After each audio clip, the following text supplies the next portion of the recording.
análisis cuantitativo, vamos a ver 3 áreas en las que se usa. La primera es, se usa sobre todo en los modelos de precio, los modelos para fijar los precios de los productos financieros derivados, muy específicamente de las opciones financieras.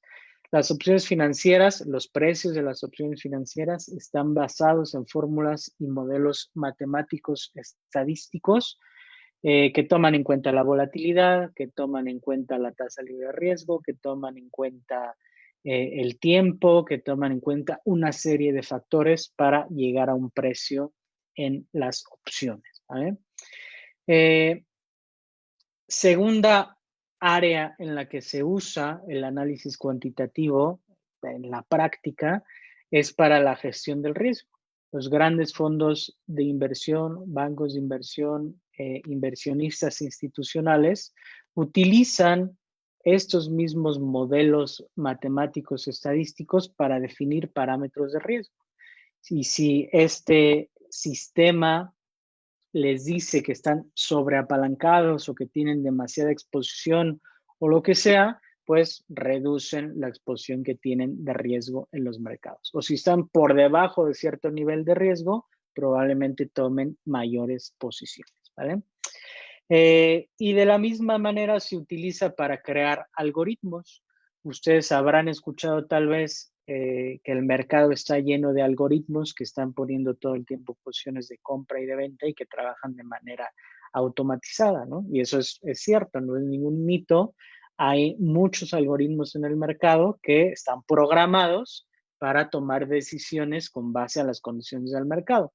Entonces yo puedo hacer un algoritmo, lo puedo programar y decir, cada que esta acción baje 5%, tú compras 1000 acciones. Entonces, si esa acción baja 5%, en ese momento tu algoritmo va a mandar una orden de compra de 1000 acciones. Y luego lo puedes programar de igual manera de decir, si yo llego a una ganancia del 10% en esta acción que compré, ejecutas una orden de venta, ¿no? O hay algoritmos que están creados por volumen, es decir, si una acción promedia un volumen de operación de 1 millón de acciones operadas diarias, si hay un día que hay una sobrecompra, sobreventa, sobreoperación del 20%, es decir, que se opera en lugar de 1 millón, que es el promedio, 1.200.000, compras, ¿no? Porque en la opinión de quien programó el algoritmo, eso significa que hay una oportunidad de compra, ¿no? Y eso que acabo de decir es la clave de los algoritmos, porque hay mucha gente que piensa que no le podemos ganar al algoritmo, al robot, a la computadora que está todo el tiempo ya haciendo su trabajo. Recordemos finalmente que las computadoras están en principio programadas por humanos, que son los que les ponen las condiciones, los que les dicen precisamente cuando pase esto compra, cuando pase esto vende, y no necesariamente piensan por sí mismos, aunque, como tal vez sepan, si la parte de inteligencia artificial, de entrenamiento de algoritmos y de toda una serie de procesos informáticos que se han desarrollado y se han hecho muy populares en últimos años, pues sí ya crean esta inteligencia artificial que permite que tomen decisiones propias esos programas. Pero bueno, olvidando esa parte, porque no creo que hoy día tenga tanto sentido en los mercados y que realmente esté afectando tanto, nosotros podemos programar nuestros algoritmos para que se ejecuten. De hecho, es muy común. De hecho, hay algoritmos sencillos que están a disposición de los inversionistas individuales. Uno de los más comunes es el iceberg, ¿no? El iceberg, ¿cómo funciona? Imagínense que ustedes se tienen que deshacer de una posición y aunque no sean institucional, pero a lo mejor es una posición grande para ustedes, a lo mejor tienen que deshacerse de 100,000 acciones de cualquier cosa, ¿no? Que para ustedes es una posición grande. Y no quieren, recuerden que cuando ustedes mandan una orden de compra o de venta y mandan 100,000, quiero comprar 100,000 acciones o vender 100,000 acciones. está disponible y está a la vista de todos. O sea, yo puedo ver que hay una orden de compra de 100,000 acciones o de venta de 100,000 acciones. Y como veo que alguien quiere comprar 100,000 acciones, tal vez yo me aproveche de esa información de alguna manera.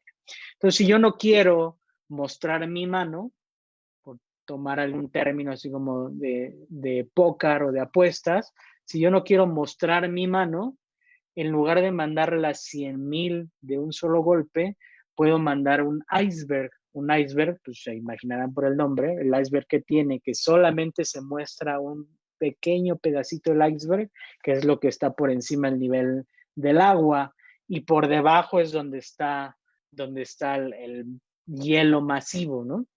Entonces, igual yo puedo mandar ese algoritmo iceberg que me mande orden de compra, orden de venta de 100 en 100, y las otras 90,000 las tiene ocultas, no nada más las va tirando poco a poco. Ese es el algoritmo más básico que existe, ¿vale?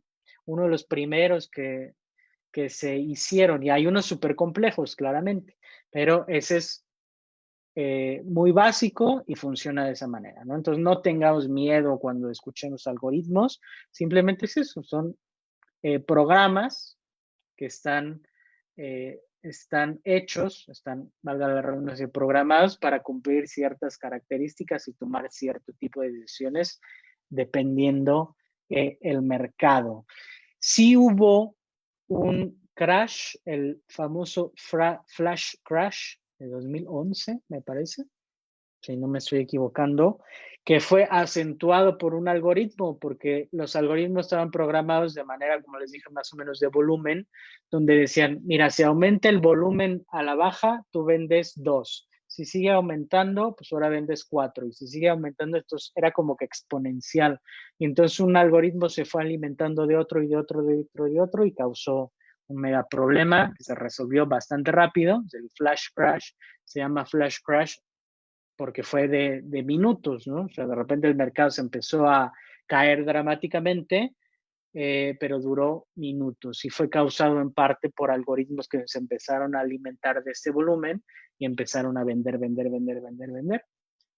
hasta que el mercado pues, se dio cuenta que algo estaba mal y eventualmente se recuperó. Bien, entonces eso es el uso que tiene hoy en día el análisis cuantitativo, sobre todo las herramientas que están detrás del análisis cuantitativo, que se usan todos los días, ¿no? Ahora, ¿pero qué buscamos hacer nosotros con este análisis cuantitativo? Porque nosotros no vamos a tal vez a programar un algoritmo, a lo mejor sí lo podríamos hacer, pero no necesariamente es algo que nos interese. No vamos a ponerle precio a las opciones porque las opciones ya están perfectamente definidas y tienen sus precios. Y no necesariamente lo vamos a usar para gestionar nuestro propio riesgo porque como inversionistas individuales no necesitamos de una herramienta muy compleja para gestionar nuestro riesgo, ¿no? Normalmente lo vamos a tener muy claro, básicamente en una sola hoja y muy a la mano, ¿no?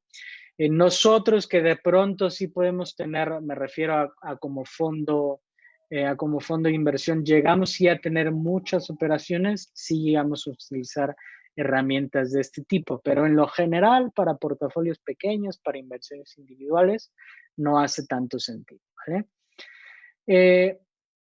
Pero ¿qué sí buscamos y qué sí podemos hacer? Determinar, o lo que queremos es ver de manera muy clara cuál es la volatilidad implícita de diversos instrumentos financieros y darles contexto. ¿Qué es esto? Ahorita todavía las operaciones que hemos hecho y seguramente incluso los que ya estaban operando ya tenían portafolios antes de iniciar el diplomado porque ya traían alguna educación financiera previa,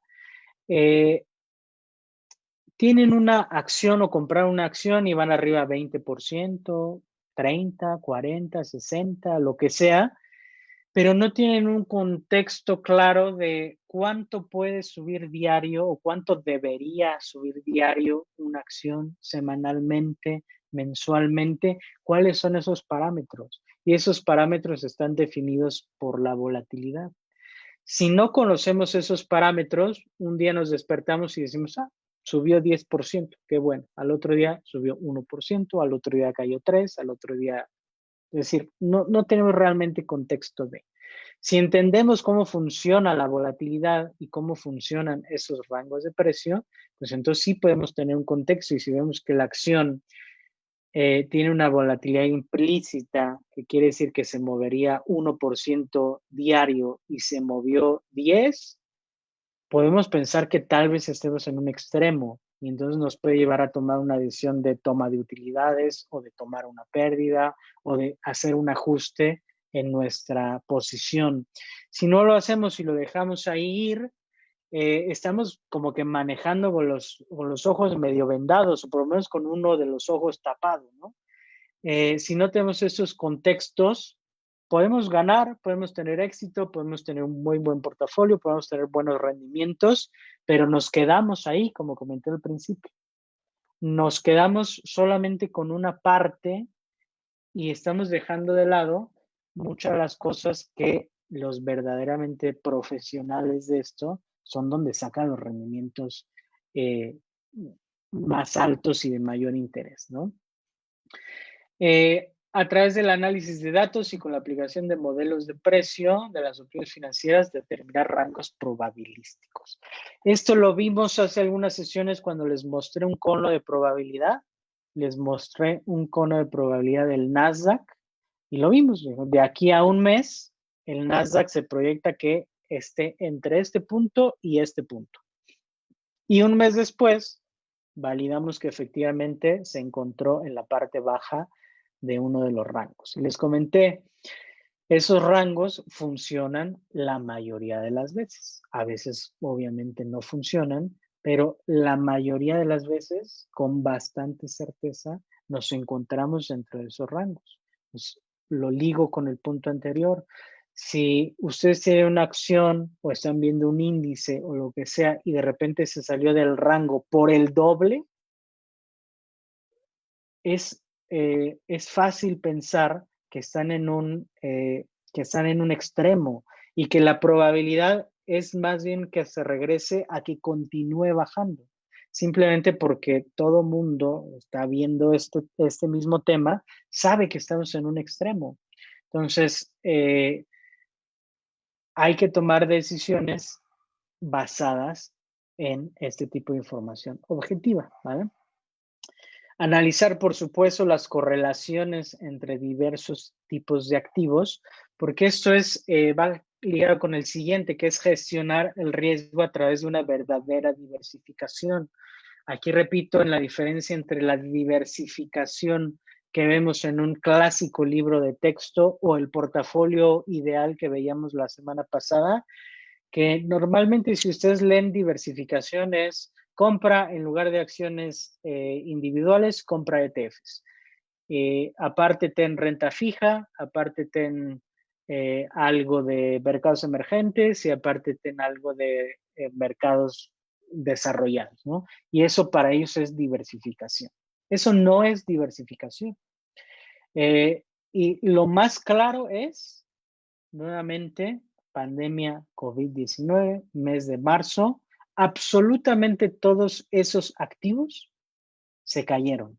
No importa que tuvieras ETFs, no importa que tuvieras acciones, no importa que tuvieras commodities, no importa que tuvieras metales, no importa que tuvieras criptomonedas, absolutamente todo fue liquidado ante la verdadera ola de volatilidad que tuvimos específicamente en el mes de marzo, donde básicamente todo fue liquidado, incluso activos que en teoría son refugio, como los metales, había días donde todo, literalmente todo, excepto volatilidad, caía. O sea, era raro que encontraras una acción que estuviera subiendo.